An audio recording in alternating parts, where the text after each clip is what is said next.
Read பண்ண முடியாது ஸ்ரீராம். அவர் ரொம்ப சஸ்பென்ஸான ஆளு. திடீர் ஒரு ம். நாள் ஒரு Instagram போஸ்ட்ட போட்டு வரல அப்டின்னும் சொல்றதுக்கான வாய்ப்பு இருக்கு. அவர் அந்த மாரி தான் பண்ணுவாரு தோனி. ம். So totally அன்பிரெடிக்டபிள்.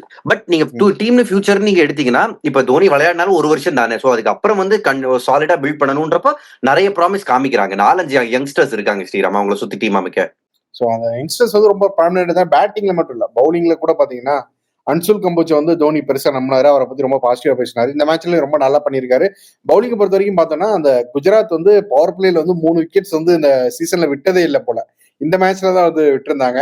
சரியான ஒரு பவுலிங் 230 அடிச்சுட்டு அவ்வளவு ரன்ஸ் இருக்குன்னு வந்து ரொம்ப இதுவா போகாம ரொம்ப நல்லா கண்டெயின் பண்ணி போட்டாங்க. விக்கெட்ஸும் எடுத்தாங்க. ஸோ அந்த பவுலிங் பத்தி சொல்லுங்க. அதுவுமே சரியா கிளிக் ஆச்சு. பவர் பிளேல விக்கெட்ஸ் வேணும்னு நினைச்சாங்க. அது கிடைக்காமலே இருந்துச்சு. இன்னைக்கு விக்கெட்ஸும் எடுத்தாங்க. ரன்னும் வந்து 35 ரன்ஸ் தான் நினைக்கிறேன் பவர் பிளேல. எல்லாமே ஸ்கோர் போர்ட் பிரஷர் தான் ஸ்ரீராம்.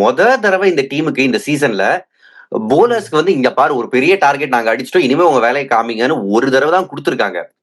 ஏன்னா இதுக்கு முன்னாடி சிஎஸ்கே இந்த சீசன் 2 தடவை 200 அடிச்சப்பையும் தோத்தாங்க. ஏன்னா அப்ப இன்னும் பெரிய டார்கெட்டை நோக்கி போயிட்டு இருந்தாங்க. பஞ்சாப்க்கு எதிராக தான் வந்துச்சு.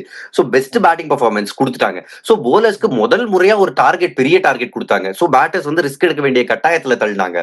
சோ அங்க போலர்ஸ்க்கு வந்து அந்த கான்பிடன்ஸ் இருந்துச்சு.